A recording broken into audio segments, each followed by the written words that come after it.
but you want to be the sole winner. It's just competition. I can't get enough. It is. It is beautiful. It's heartbreaking. It's joy. It's a little bit of everything. You really go through the whole range of human emotion. Yep. Playing in competition like that. Ah, my God. I'm looking forward to the future of this game. All right, so let's run down some of these players really quick. I see Jax is the 1 seed. Tell me a little bit about Jax. Jax, 1 seed, is pretty high in Lounge. One of the better American players. It's crazy because I know he used to play a little bit of Wii, but I'm not too familiar with him because I'm still new to the community. Cynical, our 2 seed, is a competitor of mine. He's very much a lot of my rival. Does a lot of crazy stuff. See him backing everything. Trying to be aggressive with everybody. Trying to establish his dominance in the front. Sales, our 3 seed, a teammate of mine who's on my team, Elysium. Okay. Great What player. team? Elysium. Okay.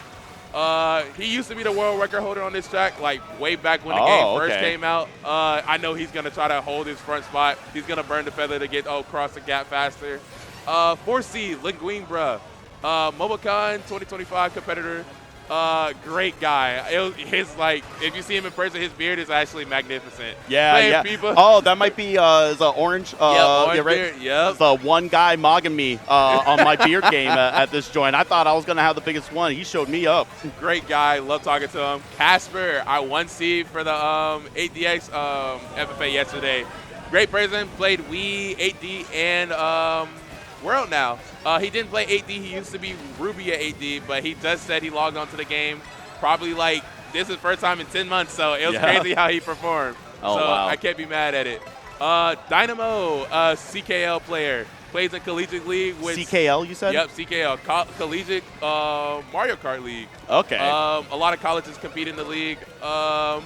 He is a Georgia Mario Kart player. I played with him on with Georgia actually because my school didn't have enough people and their school didn't, so we combined our teams with the Georgia that's team. awesome. So going into our 7th seed, Idia, new to the scene I've heard, competes with Ghost at his local tournaments.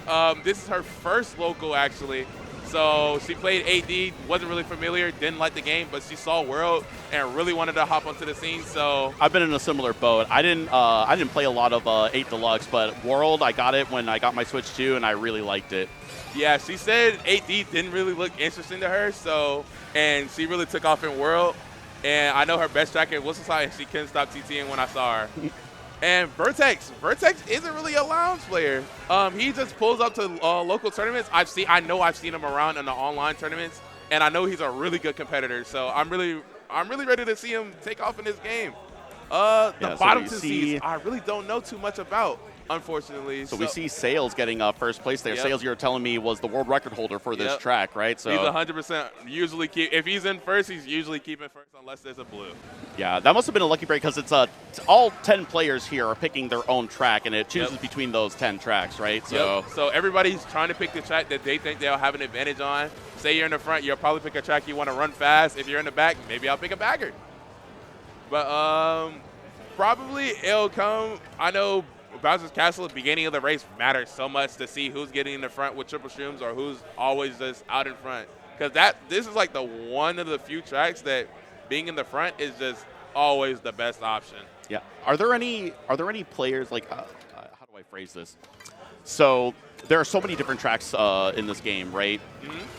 In a competitive setting, are there ever going to be any tracks that you're just that much worse in that it's going to be like a drastic difference? Like we see Sales overperforming on a track that they have the world record in, right? How familiar are the top level going to be with each track? How weak are they going to be on their weakest tracks? Usually there won't be too much of a difference because I know for me, Acorn Heights is my best track because I'm top 10 in that track, so I'll always pick it. You always want to pick the track that you'll have maybe a slight edge over, and you're consistent enough to where if I get into the front, I will stay in the front unless I'm hit out. So those are the tracks you really want to pick. Like this track, you could run it, but usually the baggers sometimes win out unless there's hard baggers. You see the two in the back. But even on your worst track, you're not out of it. Like the best players are going to be good enough to be able to overcome like whatever like less familiarity they may have with as opposed to their best track, right? Yeah, of course. Because being the best, you have to be well-rounded. You can't just be great at one track. You can't be the WR holder on one track and be mediocre and below average on everything else. Because you'll never get away. You'll always just have like that one track where you'll usually get first, but you might not even get first on your best track. So you always just have to have backup plans. Here goes the blue for who's that in first? Yeah, who is that in first? Oh, that's Cynical. Cynical hitting blue. Doesn't have anything to protect it from the blue. LinguineBruh's probably going to wrap it up and get into first unless there's a shot, which I don't think is going to happen in this 10-player room. So yeah, no. With everybody coming up, it always a hectic in the RMCs. Yeah, no, it is actually. I only see like 2 character portraits in the mini-map right now for a second there. They're all clustered together, but it ends up being LinguineBruh in 1. Yeah, LinguineBruh was Jax in 8th, actually. RMC, it's a cruel mistress. You can run it and win or run it and lose. It's so Is that kind of, I guess, you know, there's going to be a lot more variance in a like track-to-track, like race-to-race finish for even the best players, right? So I also play a lot of competitive Pokemon, right? Yeah, I would love to get into that. Yeah. I love Pokemon. Almost as long as I have been Melee and, you know, speedrunning and everything else. I was playing on the ladder for Gen 4 OU back during the Shoddy Battle days. Shout out to Shoddy Battle. I think my first Pokemon game was either X and Y or Omega Ruby, like the remake of the Gen 3. Yeah. So it's funny because I am exactly the age demographic for when the first generation Pokemon games came out. 10 years old, like when the first games came out, and I didn't play them back then. I did not play. Crazy. I wasn't like really big on handheld games. Fair enough. And it wasn't until I got into Melee and another Melee player that I met down in Florida told me about competitive Pokemon, even before Gen 4, and just kind of introduced me to it. But I say all that to say that in a game like that, in a game like this, that even the best players are going to experience a lot more variance just because of the RNG elements that you have, like race to race. So, like, really, mark of the best players are going to be the ones that they're not always going to get first, but it's over a long period of time you see that consistency. Despite any bad luck, they are able to overcome that, and over time, many numbers, you know. That's why usually in Lounge there's 12 races to get an overview of how many people, who will be the most consistent in every race. That's why usually semis and finals will have 12 races to see who will come out on top overall. Baseball season's got 162 games, right? Oh my God, that is too much. But that is true. Usually the better player will come out on top overall, just like the NBA, 84 games. So usually the best players will come out on top. But right now, LinguineBruh has a commanding lead who can't. Too late. I spoke too early. There's already a blue out for him. Oh, no. You see him falling off the track. That's faster than getting blues. So you see, if he didn't do that, he wouldn't have kept 1. So right now he's going for that fast trimless shortcut. Usually he'll keep 1. The only thing stopping him now is a shot. So I wouldn't be surprised if we continue to see, if we see LinguineBruh win this race. Four sails just absolutely flattened multiple times there at the back. Unfortunate. With everybody coming up, the closest person is it's not Sint. That's who's close to top 2? Who is that? That's Cynical. Yeah, Cynical and LinguineBruh in first and second. And we've also got, what is it? Is it Trydes? Yeah, Trydes in first. Well, they were in third, now down to 5th. But obviously, it doesn't matter too much. All that matters is this last lap, who gets to cross that finish line first, right? I wouldn't be surprised if Cynical and LinguineBruh finish top 2. Oh, never mind. Kasper has a ghost coming through the cut. He steals somebody's feather, and Cynical fails the nest. Oh, okay. So LinguineBruh will probably be picking up first if there's no really bad shock from him. Kasper probably picking up second with his feather because he's probably about to do. Nope, he just opts to hold the feather. And Kasper will be securing second with Cynical picking up third and Dynamo picking up 4th. Yeah, both were trying to take that corner as tightly as possible, but was able to make it through. Dynamo with that 4th place. And then who's good there? As Jax. Jax ended up coming back up to 5th place there. So in this qualifier, we need not bottom 2, and you will be qualing. So our hot seats are Trydes, Idia, and Fountain. So on the bubble. Yeah. Ugh. Yeah, it's always so nerve-wracking being on the bubble of qualing. I know the feeling all too well. I bet you know the feeling too. Being on. Oh no, you probably don't, cause it's 1v1s and it's only 1 versus 1 for melee. So funny story about that. So I play Smash 64 a lot as well. Yep. And I was at Supernova this past year. I was there for commentary. I did melee commentary. Had a fantastic time. But I also entered the 64 bracket. And they do round robin pools, which I miss round robin for melee as well. But they do round robin pools, and I play a lot here, and I'm actually pretty good. But I've never entered like an actual tournament before, so I was completely unseeded. 12-person round robin, I go 8-3, and I don't make it out because of a tiebreaker on 4th place. What? I have experienced the bubble myself quite recently, as a matter of fact. So it can be definitely heartbreaking indeed. And we will see who will be able to make it out. Top 8 out of these 10 racers here. We are on to our race 4 here. This track. This track is Boo Cinema. This track is really good for the front runners because there's really no Shroomish or Shroom shortcuts. Only in the beginning of the race you see Cynical opting to stay in the front because first is really the best position here because the only thing standing in your way is the blue shell. You'll see these 3 Shroomers probably shrooming up in the next cut coming up because this is the only shroom cut on the track. Sales being the highest shroom cutter is probably getting in front of Cynical here. He's probably going to hold one of the shrooms. Cynical fails. So he's probably going to hold one of the shrooms. Are you doing tricks off of the starting line poles? Yes. There? Wow. Starting line pole, if you go into wide off the wall, it acts like a pole. So if you get the trick off the pole, you'll get a shroom boost. That's so sick. So you'll see it's kind of hard for the baggers to come up because it's really nothing to come up with. It's a hard runner, like old 8DX tracks. If you're just in the front, you'll probably more than likely stay in the front. On this specific track. On this track. I wouldn't be surprised if top 2 usually finish in the top 6. Maybe there'll be a shock blue. Usually the most common shock spot is the second set going into lap 3. Because that's the most optimal time for the baggers to come up because that's the only opportunity to come up. Because Bills have extensions. You'll see Jaxwit holding his star because he really wants to use the dodge at the set. You see the package starting to split up a little bit and a little bit.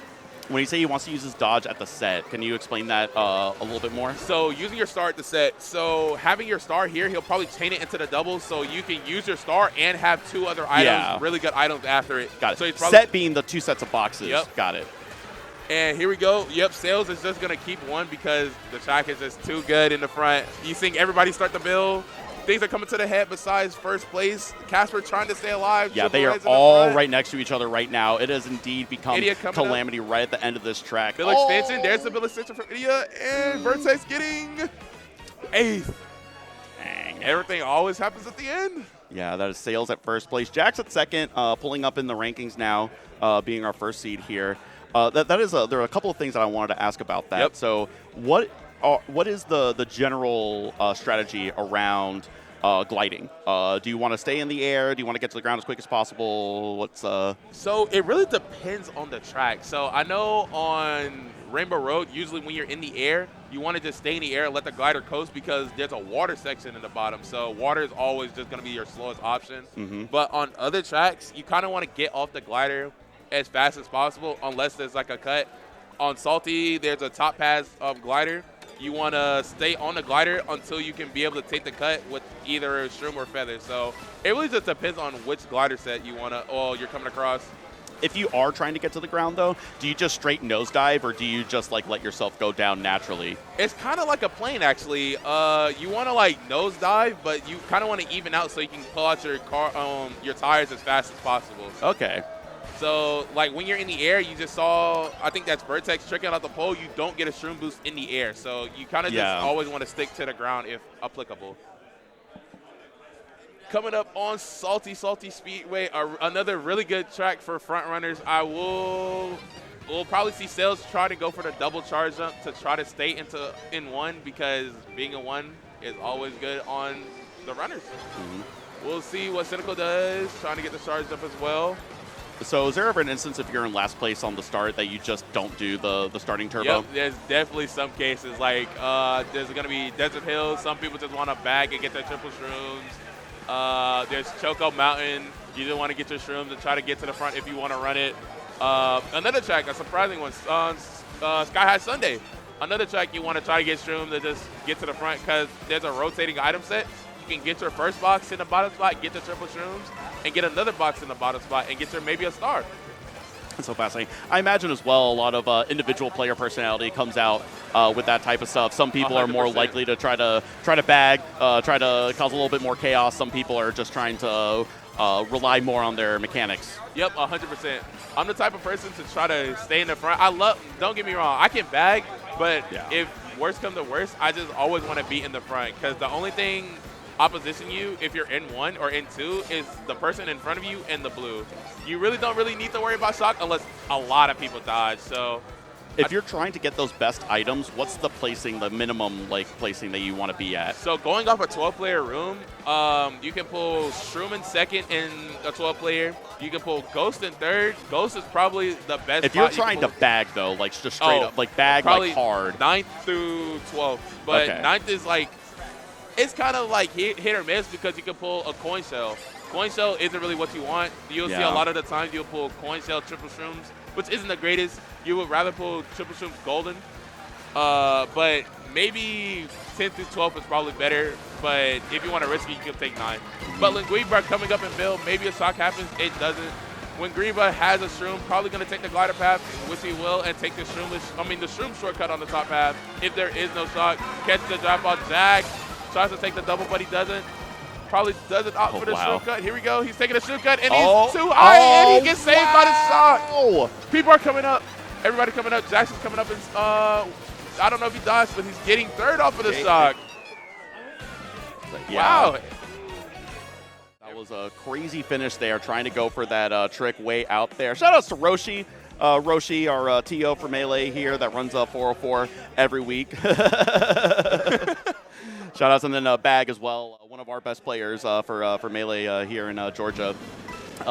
Frequents here at 404 Esports, trying to support some of our other events here. You know, we love having stuff hosted here in Georgia. You know, it doesn't matter the gamer community. It's just great to have people out here. Yep, I figured that out. There's just a lot of stuff always happening in Georgia. I didn't know. I lived there all my life. Atlanta especially. What area of Atlanta are you exactly? I'm like basically central downtown. Okay. More so the west side of Atlanta. Yeah, I'm so you know I'm local to here as well. I'm up in Beaufort by the Bottle of Georgia. Oh, that's actually crazy. Yeah. That's fun. I didn't realize that that you're a local like that when we were talking earlier. So that's awesome. I know that there is a lot of Georgia players here. Obviously, if you play Mario Kart, this is a golden opportunity. Yeah, Southeast is just the place to be for this. I know a lot of people came out flying for Wii though.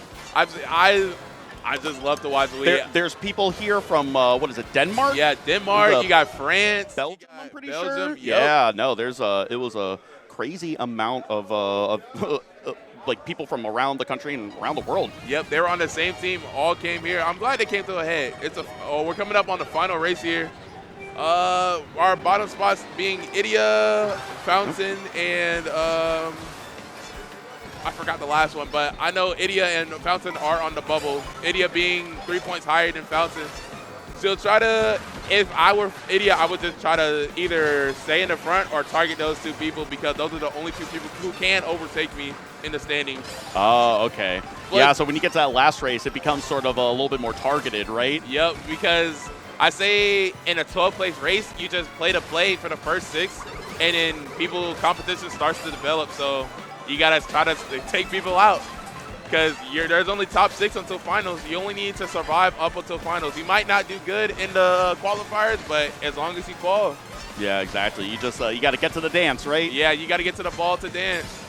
It's funny. I was also going to ask as well, how there is no really drafting and competitive. Like people don't allow themselves to get drafted off of, or is that actually something that can happen? It will happen on a lot of the tracks, especially in the beginning because everybody's trying to take the fast line, so naturally you'll just always be behind people. There's a lockout, like you can't draft at the beginning of a race for a little bit, I thought. It's like maybe 2 seconds. It's pretty quick. Especially on like the Acorn Heights beginning like spiral, there's always going to be like everybody drafting off of each other. First probably won't hold first. Second will probably be out in front. But coming up on the last lap, Idia does have a build in a good spot. Yeah. There probably won't be a shock this race. Found in the back as well. What will he pull? Bill, he'll probably hold Bill for the coming lap. Maybe save it. Oh, She wow. is No, in they're last. all the way at the back. You got to pull it now, right? I mean, how much longer do you have? No, she can hold it because she's in last. If somebody uses shock, it'll be in front of them, so she will dodge. Okay. So she'll probably hold this Bill up until the spiral. It will be extending her basically to the line. There's a shock, and Idia's behind the shock. Oh, She's in a really good spot. Oh, Here we go. wow. And she uses the Bill too early. But she will be coming up in 6. Yeah, another Bill coming up here, but it was able to trick through, and it's so tight. Here we go. Okay, what was that at the very end? Fountain isn't qualing. Fountain is out, but it really just depends on Trydes.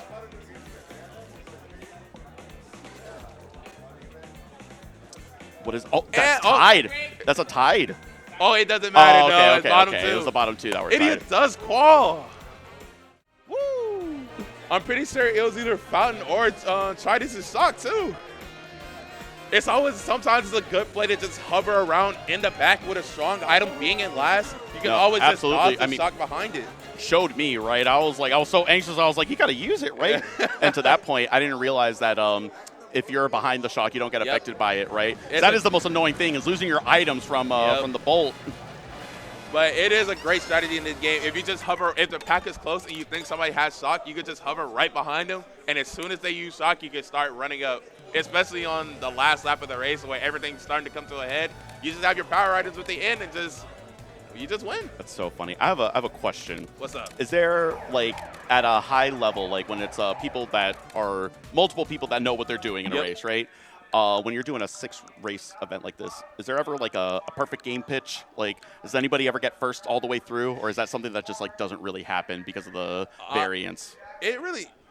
I think that in like qualifiers, you might see somebody go perfect. Yeah. I think if I played, I probably would have got close to perfect.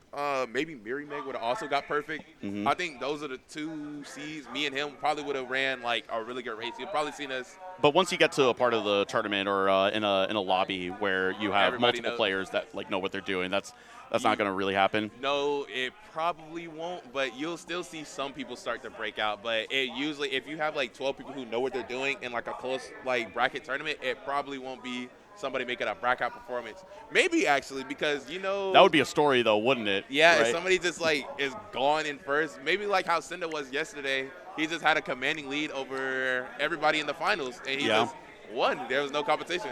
Wow, that was in 8. 8 deluxe. He just got out to a really good start, and he just maintained it. So there's that can't happen. Yeah, I mean, it does sound like about as likely as pitching a perfect game, right? Yep. You always ideally you just have a great start, like a strong first GP. If stuff does happen in the middle of the GP, you still want to try to get top 6 and finish off strong. If you're already in the MVP position, you just try to coast from there and just not get a bad spot. That's usually the game plan, but stuff doesn't go to play, and sometimes you just have to play super risky to try to keep or try to get first place, because that might be your qual and it might not be your qual. As you can see in the bottom 3 on the bubble, you just need a big race to try to qual. Yeah, and it really does because there's so much variance and there's so much like clustering in those races, right? It's like, when you're playing against CPUs, you have like, you're the player, you have like the one rival that's always like getting second, right? But other than that, there's not really a lot of opportunity for any of the other racers, the CPUs, to pull ahead because of the point differential, right? Yep, because with this room being 10 player, it's only first getting 10 points and last getting 1. But in 12 player, it's 15-12 and then going down from 10 from third. So it's kind of weird because points can't get away in 10 player rooms. But coming up, it'll probably be better.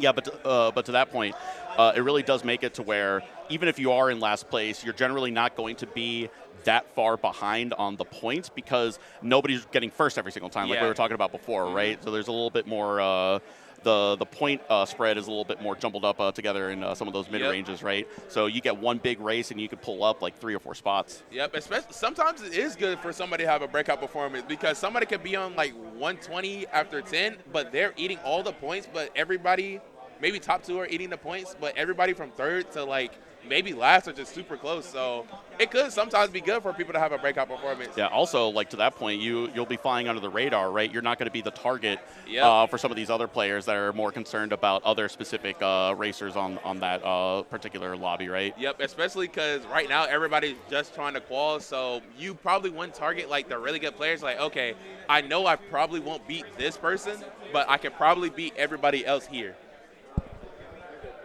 Okay. Yeah, look at the sea of gamers out there.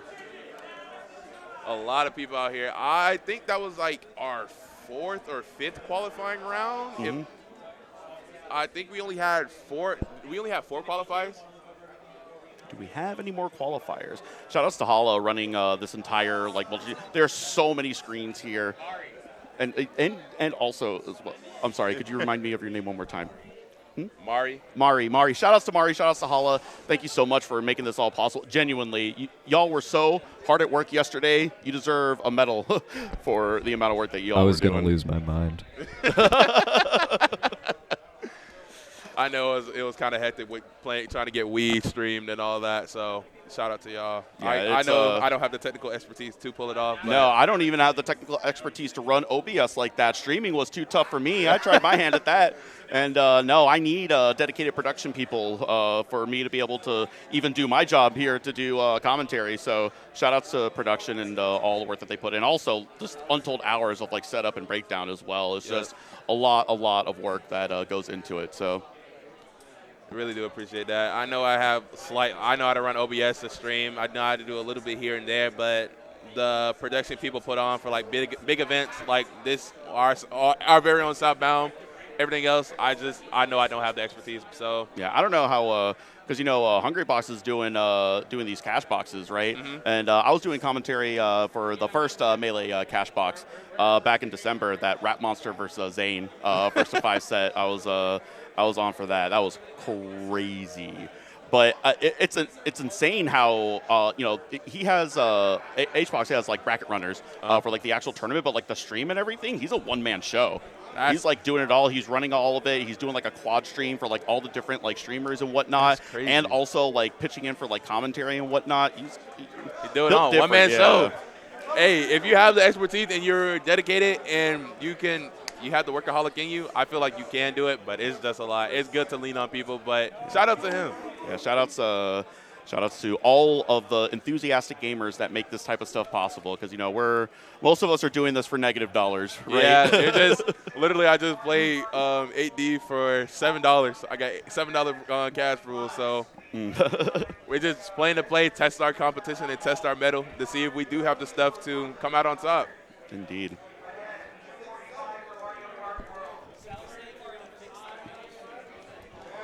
So I see. Is there another going to a quick break here, I think. Okay. Just for a sec, and then we will resume. But yeah, it looks like we are going to take a short break here. We're gonna pause here for a little bit. We're gonna get back to some more Mario Kart. We're gonna be going back to Mario Kart World after this quick intermission. But don't go too far. A little restroom break. Maybe grab yourself a snack, make yourself a little sandwich. Be right back, and we'll have some more Mario Kart for you here. Unknown, thank you so much for doing this block with me and helping fill in the blanks for someone new like myself as well. Course. It's been an honor having somebody who's actually a professional, because this is my first time casting. I stream, but it's not the same as casting, so thank you for being here. There's a lot of overlap, but yeah, no, I appreciate it. It's been a real great, but don't go too far. We'll be right back. Stay tuned.